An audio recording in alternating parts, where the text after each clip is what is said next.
The supply chain, often spanning thousands of suppliers, is now under pressure to become more transparent, efficient, and sustainable. I think sustainability today is the key, and it is not that business and sustainability are two different directions. When we say eliminating waste, the waste could be in multiple forms, be it the non-value added activities or material waste. It could be even the waste of money itself.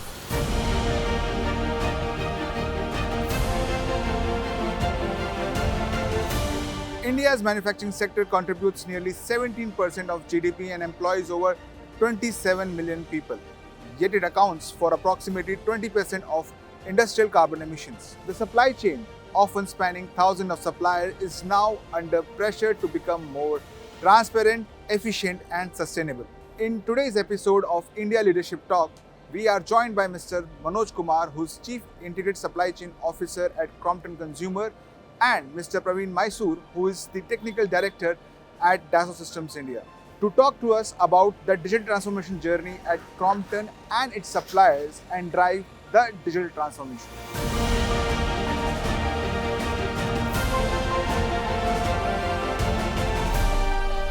Hello and welcome to another episode of India Leadership Talks. Today we are joined by Mr. Manoj Kumar, who is the Chief Integrated Supply Officer of Crompton Greaves, and Mr. Praveen Mysore, who is the Technical Director for Dassault Systèmes India.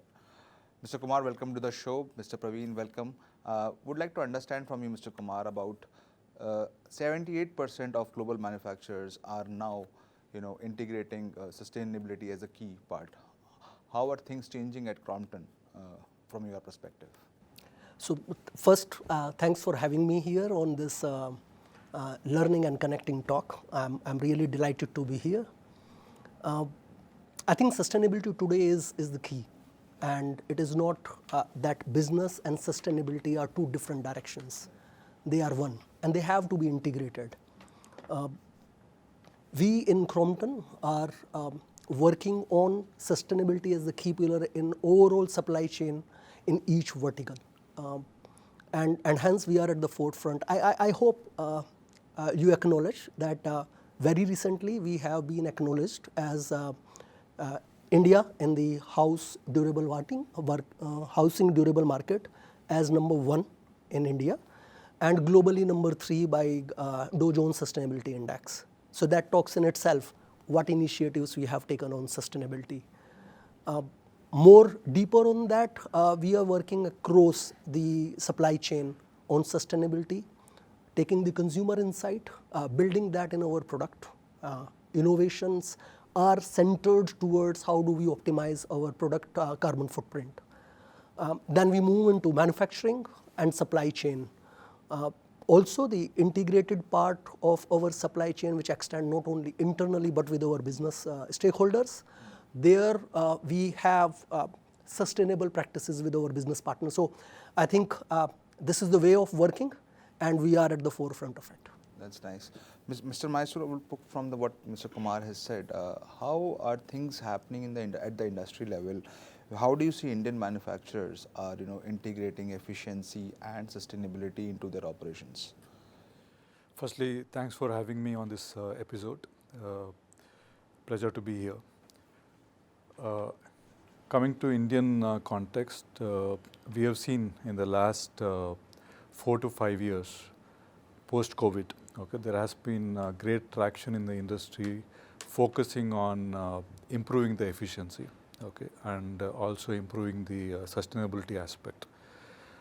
In this bid, the focus has by and large remained on eliminating waste, right? When we say eliminating waste, the waste could be in multiple forms, be it the non-value added activities or material waste. It could be even the waste of money itself, waste of time, etc. Right? So the companies are looking at how to eliminate or reduce this waste, thereby improving the efficiency, thereby bringing in the sustainability. Right?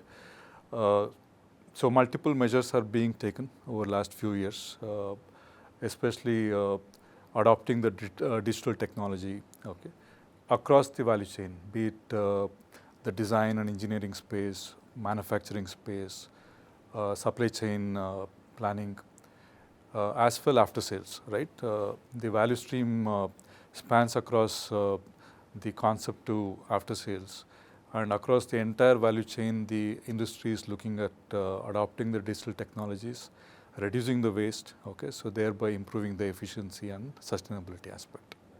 So now we've discussed about the integration of efficiency and supply chain. How about managing complexities into the manufacturing process, because manufacturing and supply chain goes hand in hand. You know, ever since the COVID disruption happened and this supply chain disruption happened, about $4 trillion revenue loss happened across various industries globally in last 3 years approximately. How are you orchestrating at Crompton and Greaves about managing the complex nature of supply chain, people, process, and partners? Interesting question. And when you say manufacturing and supply chain, to me, it is an integrated part, because in Crompton we have all these functions are together. I'm not saying they are together, so that's why they are integrated. They have to be integrated in letter and spirit.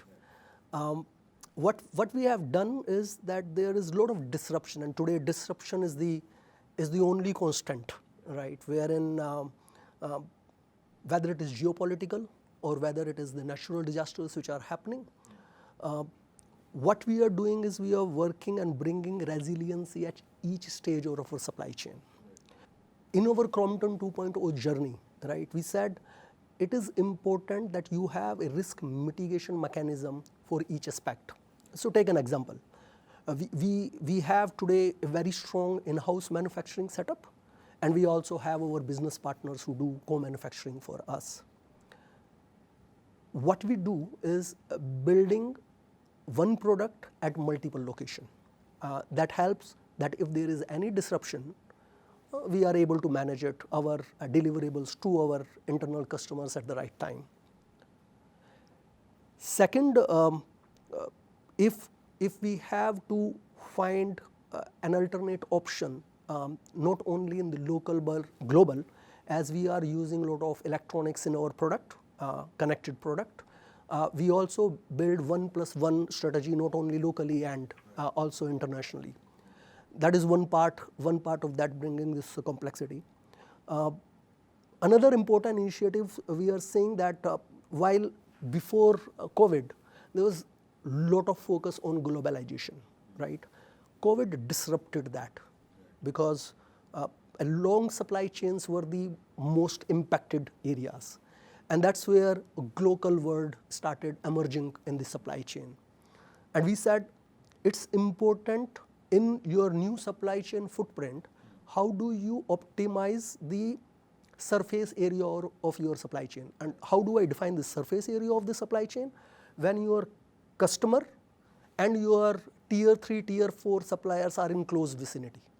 So we worked on that, although we have almost more than 90% local content, but with the variety of product which we have, and we cater each and every pin code of the country, because with 87 years of trust, 87 years of customer loyalty, we serve each one of them.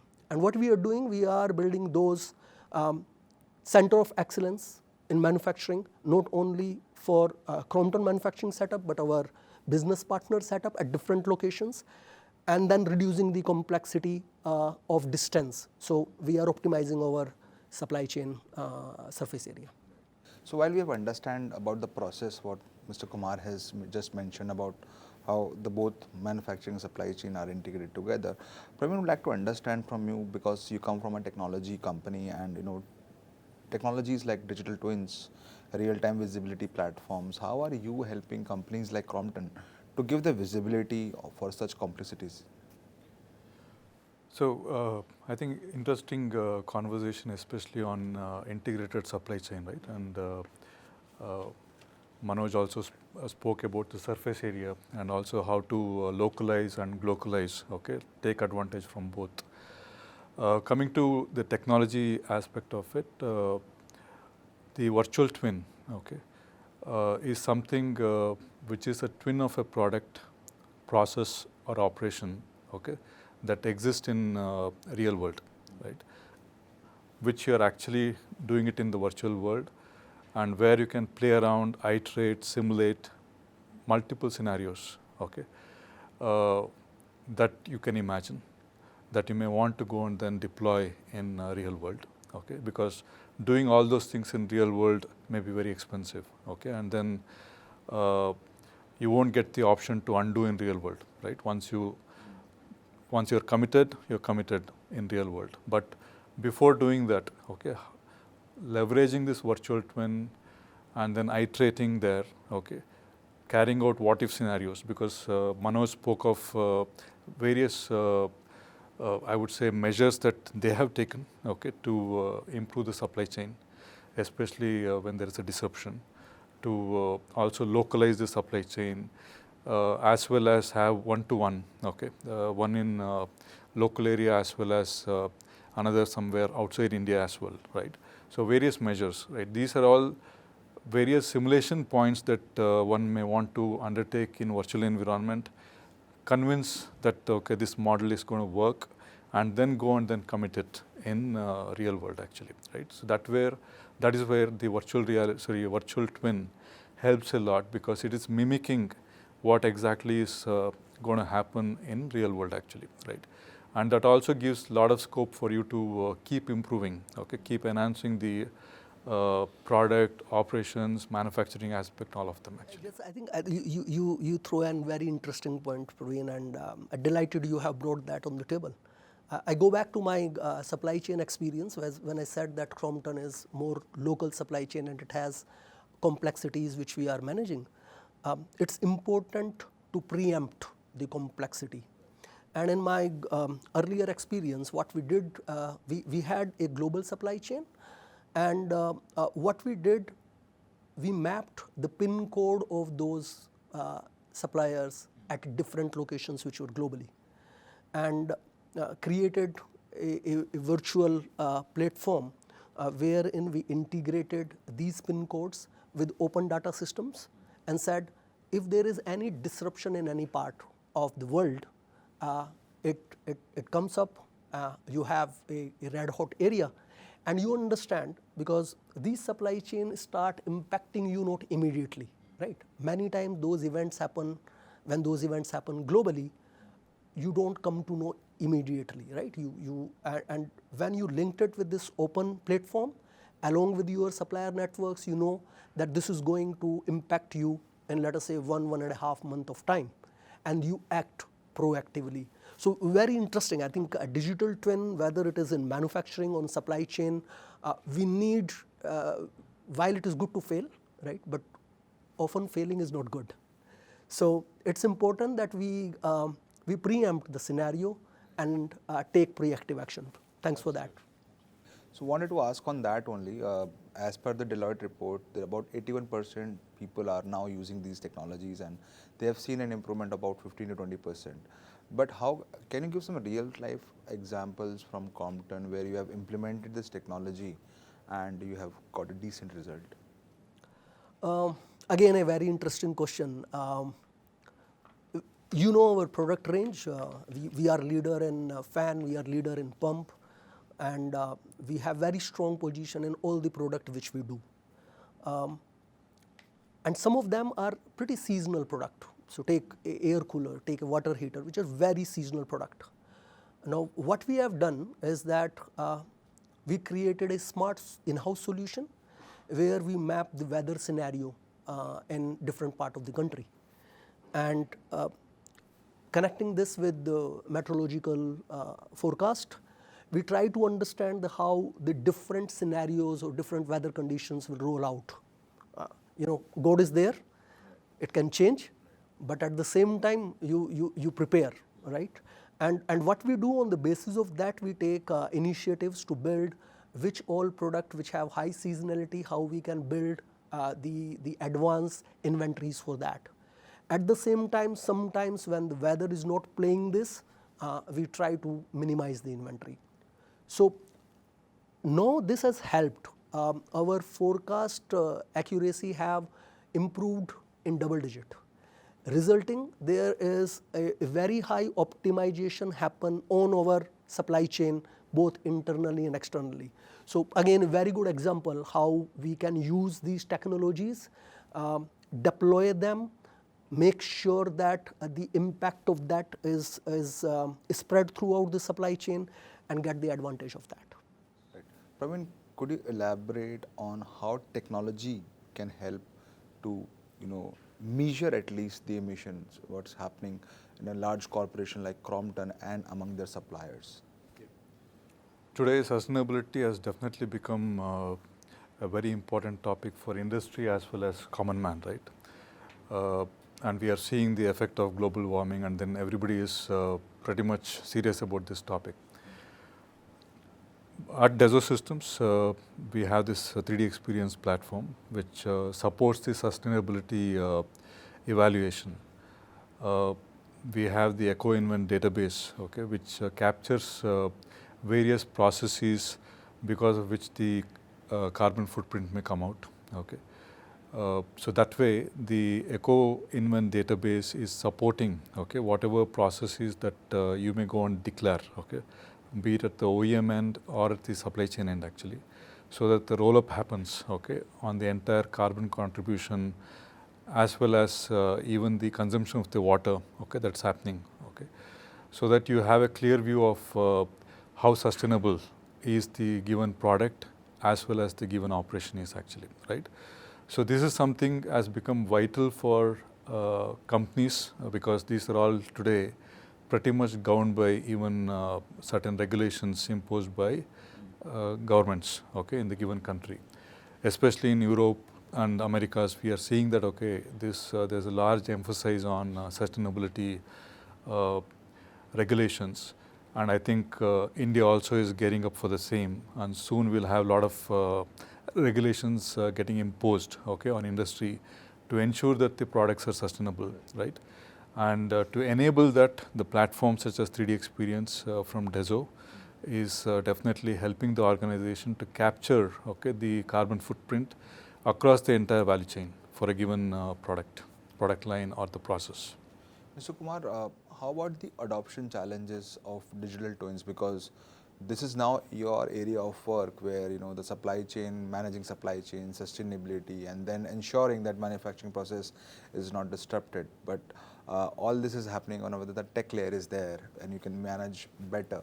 How about the adoption at the company level is there?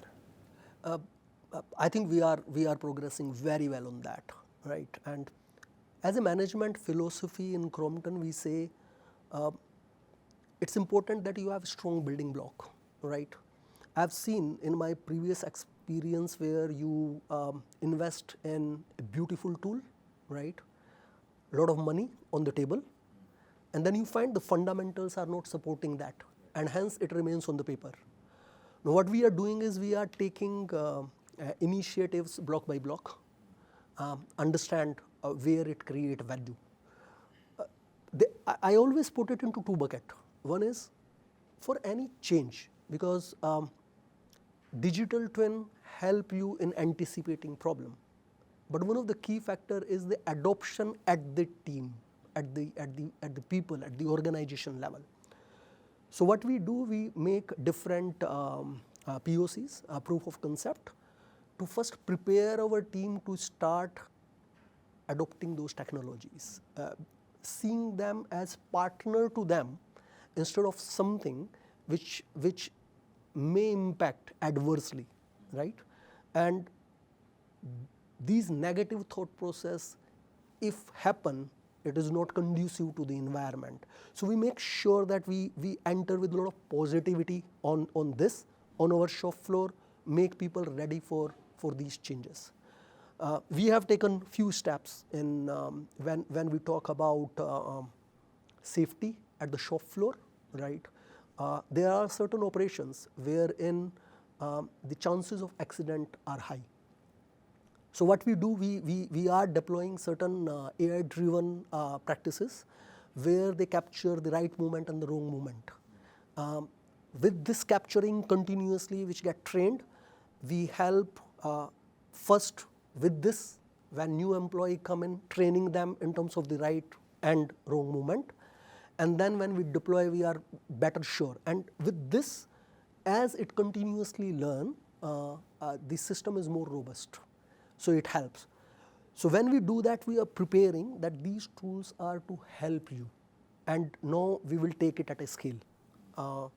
Another one in manufacturing, we have done certain investment in terms of robotic automations, right? Wherein we are capturing the data of manufacturing quality parameters which are important for the product performance throughout its life, and improving first our manufacturing consistency, as well as if there is anything has to be designed on the component specification and improvement, we do that. We are doing this so that we can put it at scale later on. So I hope I am able to address what you are asking, that we are taking steps, calculated steps, as money is important, right? And money cannot be wasted. Each penny saved is penny invested. So we are taking very calculative thoughts on that. It does not mean we are slow. That means we are taking it across different verticals, not only in isolation, but how one vertical initiatives help the overall supply chain. Right. Thank you. Praveen, what is your view on this? How, because you have been dealing with multiple companies, industries, could you tell us about how the digital adoption of these technologies is happening across India, since we are also tracing the fabric of what's India Leadership Talk series? Absolutely. I think I must admit that what Manoj gave that insight about on the change management is the true reflection of how industry is walking through this change management process, adopting the technology, making it useful, how it's starting small with a POC and then scaling up, okay, over time is essential. Of course, when any digital technology is introduced, okay, it's important that there's a lot of communication that is that goes along with that actually, because the users, okay, who are going to adopt that, okay, who are going to live with it actually, they need to be aware about what are the changes that are going to be made, okay, in their daily lives, okay, and what is the business impact, as well as what is the advantage or benefit for each individual, okay, from that. So when such communication goes in clearly, right, everybody is clearly aligned for the changes. They look forward for such change. One is at the organization level, whatever the impact the technology would have, okay.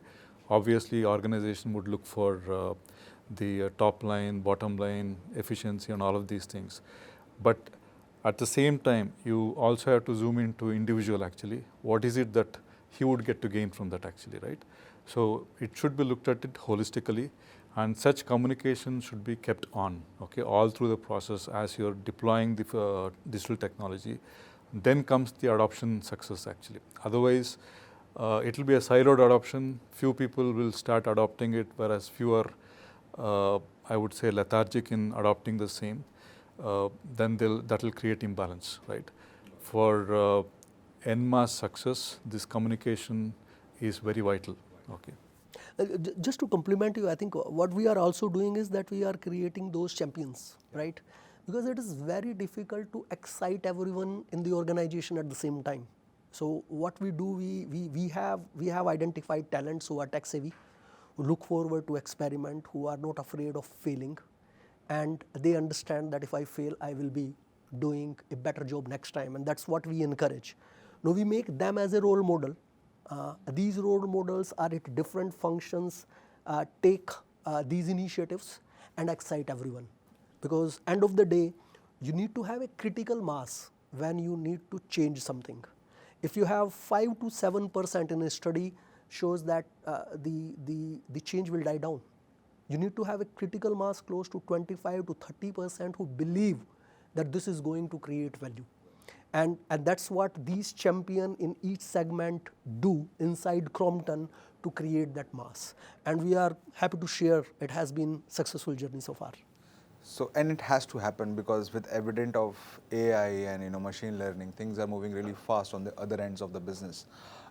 Further, would like to understand about the supply chain part of it, how AI machine learning will help to develop an autonomous supply chain for you. Mr. Manoj, what is your view on that? How do you see the future with these new technologies coming in?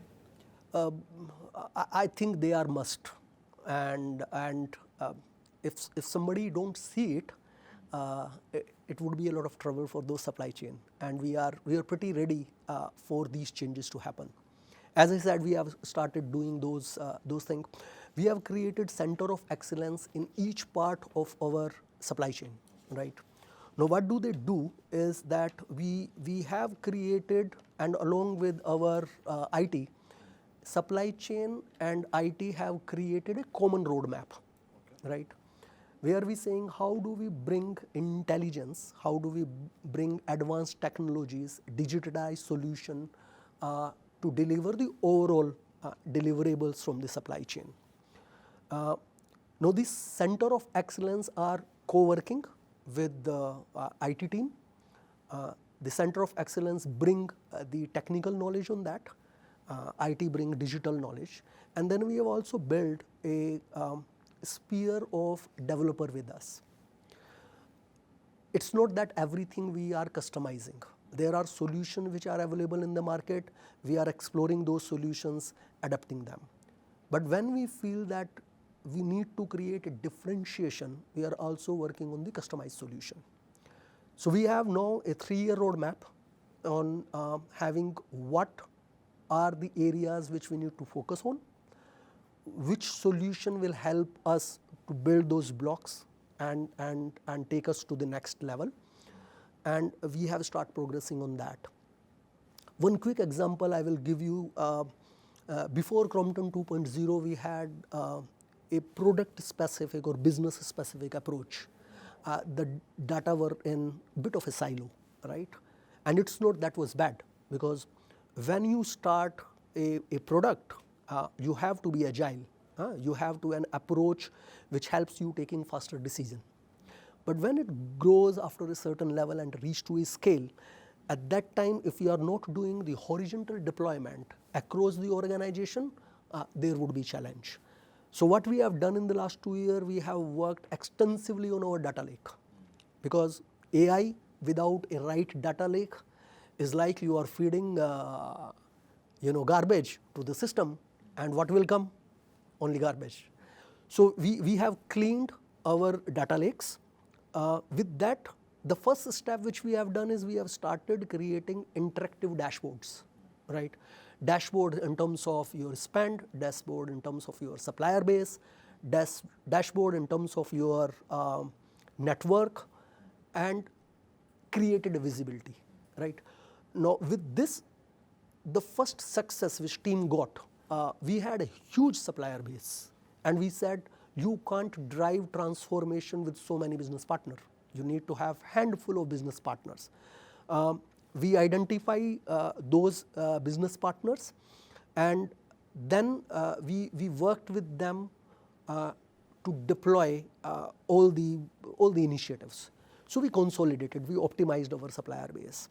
Second, as I said, we are working kind of a product range which is red ocean, right, where competition is very, very high, and entry barriers are very, very low. I got amazed, right? We are putting automatic line and everything. I went to a business partner, right? Very small room, very small table, 15 people assembling fan. That means anybody can do that. But what differentiate Crompton with this setup is the kind of reliability you build to the product. Why I am emphasizing this is that having a supplier base which is small, concentrated, will help. And second, then you can do lot of activities with them, right? So what we have done in order to prepare, we worked with these focused group and build a productivity engine, eliminating their inefficiencies with the help of deploying our resources, optimizing their performance, which give in turn back result to Crompton. So this is what we have done to prepare and deploy this. Mr. Praveen would like to understand you about the emerging shifts happening in the Indian business manufacturing and supply chain, how do they remain competitive and sustainable? Yeah.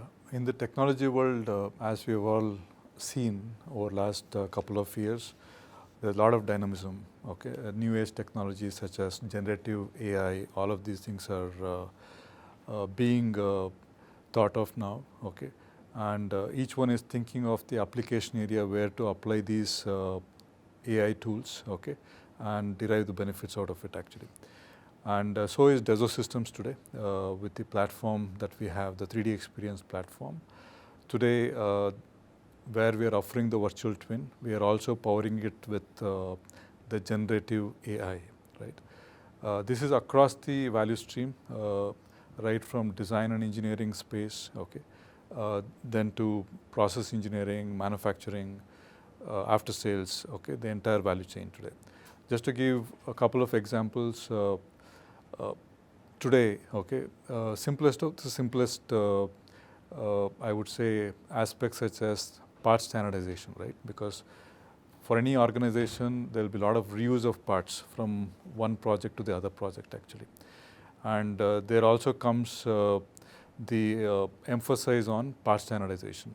So the platform, the 3D experience platform today offers an insight to the organization where they can quickly understand, okay, the parts that can be reused from one project to the other project, and also see for similar parts, okay, in the past, from where they have sourced it, okay, they could have different sourcing, so different sources, okay, from where they would have sourced it, and at what prices that they have sourced it, and what was the quality deliverables, okay, from each of these suppliers. So they have this kind of visibility, okay, to quickly make a decision where to go and then buy it out actually, where to go and then reuse that actually, right? This way they can optimize the cost of the new product that they are going to launch or they are going to develop. So this kind of insight is something the platform is able to give, and which is actually powered by artificial intelligence actually. So like that, there are multiple examples, okay, across the value chain that we are trying to introduce to the market that the customers or the clients can take benefit from actually. Right. Mr. Kumar, you have given a lot of examples about the implementation of digital technologies and their outcomes in your digital transformation journey. But would like to understand, was there any first of its kind initiative that you have taken at Crompton and which have delivered a good result and milestone to it? Very interesting question. I think there are many examples. And when you say first of its kind, it can happen in a smaller sphere or a global sphere. I think I shared with you in terms of how we are mapping the PIN codes of our suppliers and seeing it proactively. I think that is one part of the example. Second, what we are doing, and as my colleague has mentioned, it's important to build the sustainability and efficiency at the design stage, right? We have been working on a couple of ideas where we understand in the product life cycle which component remain highly functional and which are non-functional, which are the supporting one. How do you create value in the non-functional part? I'm not saying we don't touch the functional part. And can we have a recycled economy helping us in using those materials? Because as we know that the carbon footprint of a virgin material is far lower than the recycled material. This is on this side. I think I did mention in terms of integrating the meteorological data and temperature with this, which has given significant improvement to us. I think it is a long story. I hope these couple of things helps us understanding that we are in the forefront of using these technologies and delivering the result. Thank you so much for joining us today, and it was lovely interacting you and a very insightful discussion. Thank you very much, and again appreciated. I think you ask quite a lot of thought-provoking questions, and it was indeed a pleasure. And thanks a lot, Praveen, for being here and putting a lot of light on the technology side. Thank you very much, Deepanshu. Thank you, Manoj.